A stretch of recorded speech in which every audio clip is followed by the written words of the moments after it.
সকলোৱে দেখি পাইছে যে খালি পৰিৱৰ্তন হৈছে বোলে আমাৰ পৰিৱৰ্তনটো ৰাস্তা পদূলি নাই সেইটোৱে পৰিৱৰ্তন হৈ গ'ল। তাৰ মতে 96% মানে ডেভেলপমেণ্ট হ'ল বুলি, কিন্তু আচলতে 0% ডেভেলপমেণ্ট। মানে কোৱাও লাজ লাগিব লাগিছিল বিজেপি যিমানখিনি ইয়াত লিডাৰ্ছবিলাকে। কোৰাকেইটা 500 টকা পাব, নোখোৱাকেইটা 2500 খাই দিয়ে। এইটো ডেভেলপমেণ্ট হ'লনে? Who is Tuliram Ronghang CM বুলি খালি পৰ্টফলিঅ' ধৰিলে নহ'ব নহয়। আপুনি বাহিৰত ষ্টেটৰ কাউণ্ট্ৰিও দেখি পাব, কেঁচা ৰাস্তা নাপায় বুলি নাই, দেখি পাব। অলৰেডি অভাৰঅল ইণ্ডিয়া ইমান ডাঙৰ জেগাত কিমান কাম পাব, এইটো টাইম লাগিব। Rome was not built in a day. ৰাস্তা ঘাট বিধ্বস্ত, ৰাইজৰ অভাৱ অভিযোগো বহুত আছে। তথাপি নিৰ্বাচনী বতাহে বাৰুকৈয়ে কোবাইছে পাহাৰীয়া জিলা কাৰ্বি আংলঙক। জনতাৰ সমস্যা সমাধানত চূড়ান্ত ব্যৰ্থ বুলি বিজেপিৰ বিৰুদ্ধে ক্ষোভ সাধাৰণ জনতাৰ। এই দৃশ্য কাৰ্বি আংলঙৰ তাৰাপুঙৰ। চাওকচোন ৰাস্তাৰ কি দুৰৱস্থা। ৰাইজে বোকাত আবদ্ধ, গাড়ীখন ঠেলিছে, অথচ বোকাৰ বাবে আগবাঢ়িব খোজা নাই বাহনখন। এইবোৰ দৃশ্য পাহাৰীয়া জিলাখনৰ জোৰ তোৰ ৰাস্তাতে এতিয়া সুলভ হৈ পৰিছে। অভিযোগ অনুসৰি বিজেপিৰ দখলত কাৰ্বি স্বায়ত্ত শাসিত পৰিষদ থকাৰ পাছতো কেলেংকাৰীৰ সম্ৰাটৰূপে অভিযোগ উঠা তুলিৰাম ৰংহাঙে ৰাস্তা ঘাটৰ লগতে ৰাইজৰ কল্যাণ সাধন কৰিব পৰা নাই। ভাষণৰ ফুলজাৰিত 1 লাখ কিলোমিটাৰ ৰাজপথ নিৰ্মাণ কৰা বুলি ফিতাহি মৰা বিজেপিৰ নেতা মন্ত্ৰীসকলে চাওক এইসমূহ ৰাস্তাৰ দুৰৱস্থা।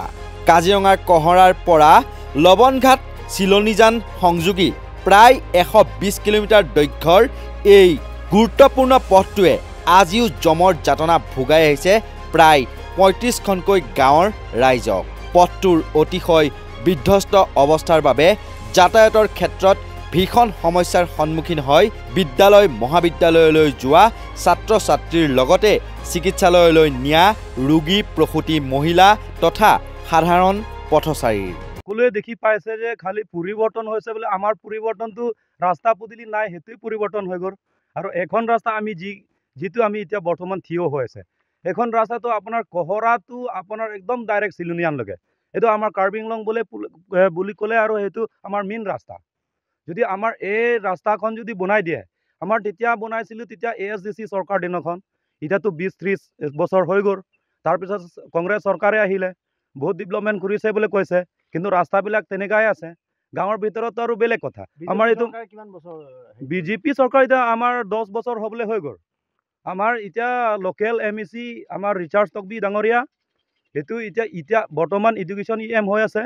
এতিয়া EM হৈ পেলাই তাৰ নিজৰ গাঁৱৰ ৰাস্তাত বনাব পৰা নাই। এতিয়া সকলো আমাৰ দুৱাৰবাগৰি কনষ্টিটুৱেঞ্চিত কেনেকুৱা ডেভেলপমেণ্ট বুলি ক'লে হ'ব নেকি? সেইটো কথা চবেই জানে, গাঁৱৰ ৰাইজে জানে। আৰু আমি তেখেতৰ লগত ঘূৰি ফুৰা যিখিনি তেখেতৰ লিডাৰশ্বিপ আছে সেইখিনিও গম পায় যে ৰাস্তা কিমান উন্নয়ন হৈছে। সেইটোতো বৰ্তমান এতিয়া চাপি আছে। আৰু এতিয়া 26 এপ্ৰিল আমাৰ নিৰ্বাচন আছে।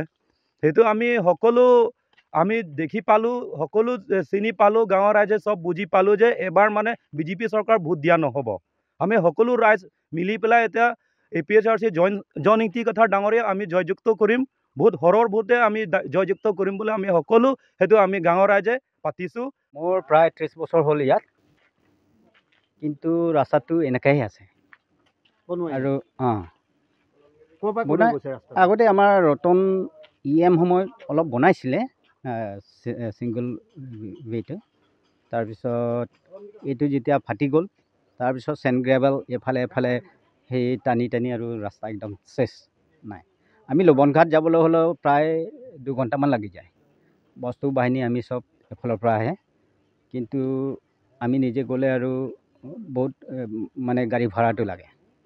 আমাৰ মেৰাভিটিৰ পৰা ইয়ালৈকে স্কুলত আহে, তাৰপিছত আমাৰ মডেল কলেজ, এফালে 3টা কলেজ আছে, সেইটো ইয়াৰ পৰা গৈ খোজকাঢ়ি যায় এইটো ৰাস্তাত। এনেকুৱা অৱস্থা কি কয় ইয়াতে আপোনালোকৰ যি EM আছে CEM আছে, কি কয় তেওঁলোকে? এতিয়া কি কৰে আমিতো ক'ব নোৱাৰে আৰু আমি এনেকৈ কষ্টতে ভুকি আছে আৰু অঁ অভিযোগটোতো দিছে চাগে অভিযোগটো দি আছে কিন্তু এতিয়া হেৰি কৰা নাই নিৰ্বাচনে পালে অঁ এতিয়া কি হ'ব আৰু ইলেকশ্যনটোৰ কাৰণে অলপমান কৰি দিলেও আমি সন্তুষ্ট হ'লে হয় কিন্তু সেইটো তাৰ আগতো একো কৰা নাই আমিতো কি ক'ম আৰু আমিতো যেনে তেনে আৰু এনেকুৱা চলি আছে আৰু উপায় নাই দিন হওক ৰাতি হওক আমি এনেকুৱা কষ্ট বুকি আছে আৰু ক'ৰ পৰা ক'লৈ সংযোগী ৰাস্তাটো এইটো আপোনাৰ চিলনীয়া এইটো চিলনীয়া তাৰপিছত এইফালে লবণঘাট বিজেপিৰ দীৰ্ঘকালৰ শাসনৰ পিছতো উন্নয়নৰ পৰা বঞ্চিত পাহাৰীয়া জিলাখনৰ ৰাইজ সেয়েহে এইবাৰ আঞ্চলিক দল APHLCৰ সমৰ্থনত ওলাই আহিছে হাজাৰ হাজাৰ কাৰ্বি ৰাইজ ডিফু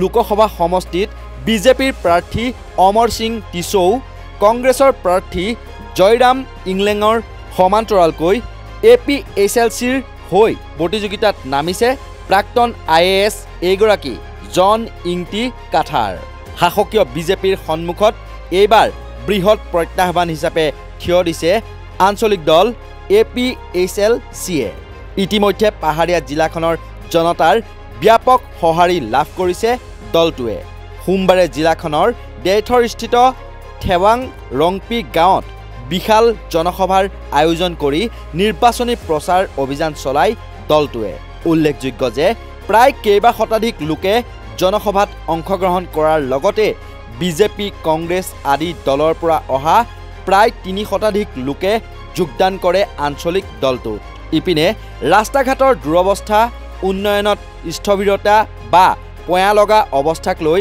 কাৰ্বি স্বায়ত্তশাসিত পৰিষদৰ মুখ্য কাৰ্যবাহী তুলিৰাম ৰংহাঙৰ বিৰুদ্ধে ক্ষোভ উজাৰিছে আঞ্চলিক দলটোৰ নেতৃত্বই ডিফুটো আমি চবেই জানে যে ডিফুত এটা হেডকোৱাৰ্টাৰ হয় আপুনি ইউনিভাৰ্চিটিত ছাইড গৈ পেলাই মানে মেইন টাউন দি আপুনি ফুৰিলেওতো মানে just before reaching after reaching 3 kilometres in the university side you will find that there is no' road facility at all সেইকাৰণে সেইটোতো আমি বিশ্বাস কৰিবই নোৱাৰে সেইটোতো ক'ব ক'লেতো সেইকাৰণে ডেভেলপমেণ্টটো মানে 0% চবেই জানে সেইকাৰণে এতিয়া যিটো আমাৰ কাৰ্বি আংলঙত not only road facilities but different sector we have been lacking behind so the people of Karbi Anglong now they choose the best party that is APHLC party so if APHLC party come into power definitely development will be done by APHLC no doubt so this time all the not only Karbi all the tribals living in Karbi Anglong as well as in Dima Hasao they will definitely 100% they will vote in favor of APHLC and then when we overcome this MP election then definitely 244A is must we'll try to implement and then development will be definitely will take up this issue number 1 hole to amar CM Tuliram Ronghat Tuliram Ronghangor pocket of gusi go all the money has been sanctioned to Tuliram Ronghang and the rest of those BJP chamchas they are still waiting for that money but we have got information from different contractors and all that this time even the contractor they are facing they are lacking money and all so no bill before election so eto ami gom pao je Tuliram Ronghang pocketot ase বৰ্তমান সেইকাৰণে এটা আমি ক'ব বিচাৰিছোঁ যে who is Tuliram Ronghang CM বুলি খালি পৰ্টফলিও ধৰিলে নহ'ব নহয় if he want to hold his portfolio then he must do development and our people that is the 3 twins district that is East Karbi Anglong West and then Dima Hasao eto to hosai hobo ami gom pao je joabar moi Nilibot goisilu Borpung Tarapung this area is very remote no road facilities and all just if want to reach from this side to other side we have to cross the river and all no road facilities 0% even the villagers in the rainy season they cannot move their vehicle they cannot ride just by to reach one place to another they have to walk on foot হ'ব আৰু এবছৰ বা 2 বছৰ মান থাকিলে কিন্তু development আজিলৈকে দেখা নাই ডেভেলপমেণ্ট বাদেই আমাৰ লাংখাঙৰ LP স্কুল আগতে আছিলে বিজেপি অহাৰ পৰা এই স্কুলখন নাইকিয়া হৈ গ'ল। এইটো 1 নম্বৰ। আৰু আমাৰ দুৱাৰ বগৰী এৰিয়াত আপোনালোকে গম পাব ৰাস্তা পদূলি কি উন্নতি হৈছে। আমাৰ এক ডেভেলপমেণ্ট টোটেলি নাই আমাৰ বিজেপি চৰকাৰ। মই আগতে কৈ দিছোঁ কাৰ্বি আংলং আমাৰ পদুমফুল নচলে, কাৰণ ইয়াতো পাহাৰ আছে। পদুমফুল বিলতে চলে, ক'ৰবাত দেখি থাকিবলৈ ক'ৰবাত চলিব, আমাৰ ইয়াত নচলে। কাৰণ কেলৈ ইয়াৰ ডেভেলপমেণ্ট টোটেলি নাই। ইমান শিক্ষিত ল'ৰা ছোৱালী আছে, আজিলৈকে চাকৰি দিব পাৰিছেনে? দিছে নিদিয়া নহয়, এই কিবা বিহাৰীকেইটাতো এইবিলাক পাই আছে। আমাৰ অসমীয়াৰ কেণ্ডিডেট ল'ৰা ছোৱালীবিলাক পালে আমাৰ ঘৰৰ মানুহে ভাই সেইবিলাক, কিন্তু সেইবিলাকে পাই আছে, মুছলিমবিলাক পাই আছে। আমাৰ ইয়াতে মই আগতে এখন স্কুলত মই হেডমাষ্টাৰ হৈছিলোঁ, কিন্তু মই হেডমাষ্টাৰ থাকোঁতে মোৰ তাত জইন কৰিছে আমাৰ বিহাৰী মুছলিম আৰু বিহাৰীকেইটাহে ইয়াত আহিছে। আৰু আমাৰ সিহঁতৰ মতে আমাৰ কাৰ্বি মানুহবিলাকক মানে ছেকেণ্ড ডিভিজন হ'ব লাগে, তেতিয়াহে আমাৰ চাকৰি দিব পাৰিব। কিন্তু সিহঁতেতো চাকৰি অলৰেডি পোৱা হৈ গ'ল, কিন্তু থাৰ্ড ডিভিজন আজিলৈ টোটেলি নাই। চাওক আপোনালোকে ৰমঘাটৰ পৰা আমাৰ চুকীয়ালৈ এই আমাৰ চালাংঘালৈ কিবা হৈছেনে? আৰু আমাৰ দাইথৰ পৰা দলামৰা কিবা হৈছেনে? আজিলৈকে টোটেলি নাই। দুৱাৰবিলাক ঘৰৰ আঁচনিবিলাকতো নায়েই, যি দুই এটা দিছে সেইটোও কমপ্লিট হোৱা নাই। পইচাই চিনি নাপায় সিহঁতৰ। কিবা জব কাৰ্ড কিবা কিবি কৰিছে, আৰু জব কাৰ্ড কৰিব কৰাবিলাকে যিবিলাক নাম আহিছে সেইবিলাক পইচা যেতিয়া উঠিব 2,000 টকা পাব বা 3,000 টকা পাব। কৰাকেইটা 500 টকা পাব, নকৰাকেইটা 2500 খাই দিয়ে। এইটো ডেভেলপমেণ্ট হ'লনে? আৰু আমাৰ এই এল পি স্কুল আগতে কংগ্ৰেছৰ থাকোঁতেতো আছিলে, কিন্তু বিজেপি অহাৰ পৰা সেইখন স্কুল নাইকিয়া হৈ গ'ল। এইটো ডেভেলপমেণ্ট হ'লনে?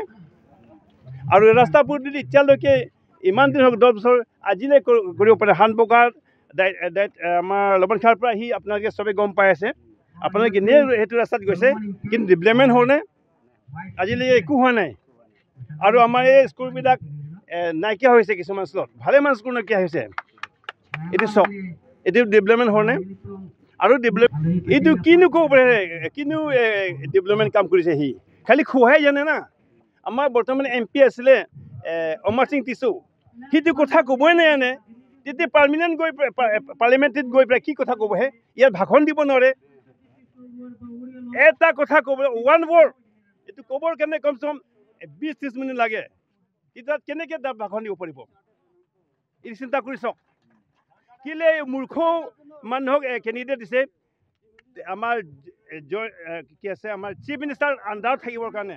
আপোনাৰ যেতিয়া কংগ্ৰেছৰ চৰকাৰ দিনৰ পৰাতো তেনেকৈয়ে আছে ৰাস্তাটো। এতিয়া আপোনাৰ বিজেপি চৰকাৰ 5 বছৰ হ'ল, এতিয়ালৈকে ৰাস্তাটো আৰু বেয়া হৈ গৈছে, তেনেকুৱাই চলি আছে। নহয় ডেভেলপমেণ্ট কি কৰিছে কি নাই সকলোৱে চাইছে, সকলোৱে জানে যে কিমান ডেভেলপমেণ্ট কৰিছে কিমান নাই কৰা বিজেপি চৰকাৰে। এই ৰাস্তাটো ক'ৰ পৰা ক'লৈ গৈ আছে? এখন আপোনাৰ লবংঘাটো দেহৰি ওলাই যায়, আৰু এটা ৰাস্তা আছে চেলুনিয়ানো ওলাই যায়। কিমানখন গাঁও সংযোগ কৰিছে এইটো ৰাস্তাই? এইখন ৰাস্তাটো আপোনাৰ 20-25 গাঁওমান যাব পাৰে। এইটো ৰাস্তা 20-25খন গাঁও, 20-25খন গাঁও। এম্বুলেঞ্চ চলেনে এইটো ৰাস্তাত? এম্বুলেঞ্চ চলে, এনেকৈয়ে চলে, এনেকৈয়ে চলিব আৰু ৰাস্তাই নাই। এনেকৈ নচলালে আৰু উপায় নাই, কি কৰিব? গৰ্ভৱতী মহিলা তেনেকৈ লৈ যোৱা হয়, তেনেকৈ লৈ যায়। অভিযোগ কৰা হোৱা নাই নেকি যে চৰকাৰখনক অভিযোগ কৰা হোৱা নাই নেকি যে ৰাস্তা পদূলি ইমান বেয়া হৈ আছে? চৰকাৰৰ তেনেকৈ চবেই কৈয়ে থাকে, ৰাইজে কিমান কমপ্লেইন কৰি থাকিব আৰু চৰকাৰ বনাই নিদিয়ে। এই ইলেকশ্যন টাইমত আহিলে আপোনালোকক ক'ব, চবক ৰাইজক ক'ব ৰাস্তা দিম, আমুক দিম, তেনেকৈ কৰি থাকে আৰু ৰাস্তাটো নবনায়, একো ডেভেলপমেণ্টেই নকৰে। ইফালে আঞ্চলিক দলটোৰ নেতৃত্বই অনা এই সকলো অভিযোগ নৎসাত কৰাৰ লগতে আগন্তুক লোকসভা নিৰ্বাচনত বিজেপি প্ৰাৰ্থীগৰাকীয়ে বিপুল ভোটত জয়ী হোৱা বুলি দৃঢ়তাৰে কয় কাৰ্বি অট'নমাছ কাউন্সিলৰ EM ৰিচাৰ্ড টকবিয়ে। লগতে অহা 17 এপ্ৰিলত ডেথৰ মিনি ষ্টেডিয়ামত কাৰ্বি আংলং অট'নমাছ কাউন্সিলৰ মুখ্য কাৰ্যবাহী তুলিৰাম ৰংহাং তথা লোকসভাৰ প্ৰাৰ্থী অমৰ সিং টিছৰ উপস্থিতিত প্ৰায় 8,000 লোকৰ সমাৱেশেৰে বিশাল নিৰ্বাচনী সভা আয়োজন কৰাৰ কথা জনাই EM গৰাকীয়ে। দুৱাৰবাগৰি কনষ্টিটুৱেঞ্চি আমাৰ ইয়াতে বিজেপিহে জিকিব, যোৱাবাৰ পূৰা পাৰ্চেণ্টেজ ভাল কাৰণে আমি কাম কৰি আছে আৰু কাৰ্বি আংলং 6 ST ডিফু পাৰ্লিমেণ্টাৰী এই পৰাটো আমাৰ অমৰ সিং টিছু জয়যুক্ত হ'বই আৰু এইটো কনফাৰ্ম মাত্ৰ আমি ওভাৰঅল কাৰ্বি আংলং আৰু NC Hill ভাল পাৰ্চেণ্টেজ কাৰণেহে আমি কাম কৰি আছে আৰু আপুনি মিডিয়াৰ পৰা কোন পৰা ওলাইছে এইটো এনেকুৱাটো নাই তাতে কিলে ক'ব পাৰোঁ আমাৰ APHLC একটা ৱেভ ক'ব বোলে মানুহবিলাক কেতিয়া কৈছিলে কিছুমান কৈছিলে হ'লেবি তাৰবিলাক জেগাত ক'ত আছে 26 কনষ্টিটুৱেঞ্চি আমি ইয়াতে MAC বুলি কয় MAC কনষ্টিটুৱেঞ্চি আমি BJP পাৰ্টি 26 MACও আমাৰ BJPয়ে আছে কংগ্ৰেছৰ পাৰ্টিটো অলমষ্ট more than 60 years তাৰবিলাক ইণ্ডিয়াতে কংগ্ৰেছ গভৰ্ণমেণ্ট ৰুল কৰিছে তো আসামতেতো এইবাৰ 10 বছৰ BJP হৈ আছে আমাৰ Assam chief minister doctor Himanta Biswa Sarma chief মিনিষ্টাৰে ইমান ভাল কাম কৰি আছে ডেভেলপমেণ্ট ক'ত ৰাস্তাত জেগাত ক'ত আছে আমাৰ কাৰ্বি আংলং ডক্টৰ তুলিৰাম ৰংহাং টিং কাৰ্বি আংলঙৰ চিফ সি কাম কৰি আছে যাতে কোনোবা অপজিশ্যনবিলাকে কৈ থাকিব এনেকুৱা জেগাটো অল ইণ্ডিয়াও পাব তো আপুনি বাহিৰত ষ্টেটৰ কাউণ্ট্ৰিও দেখি পাব কেঁচা ৰাস্তা নাপায় বুলি নাই দেখি পাব হ'লেবি অভাৰঅল ইণ্ডিয়া ইমান ডাঙৰ জেগাত কিমান কাম পাব টাইম লাগিব Rome was not built in a day টাইমতে থাকিব এইটো হৈ যাব নিশ্চয়কৈ সদায় সজাগ আৰু সচেতন কাৰ্বি জনতাই কাক আদৰি লয় বা নলয় সেয়া অহা 4 জুনৰ ফলাফলত পোহৰলৈ আহিব কিন্তু ৰাস্তা ঘাটৰ সমস্যাই যে ৰাইজক জ্বলাকলাৰ লগতে জমৰ যাতনা ভোগ কৰাইছে সেয়া ধুৰুপ কাৰ্বি আংলঙৰ পৰা উত্তম শৰ্মাৰ প্ৰতিবেদন নৰ্থ ইষ্ট নাও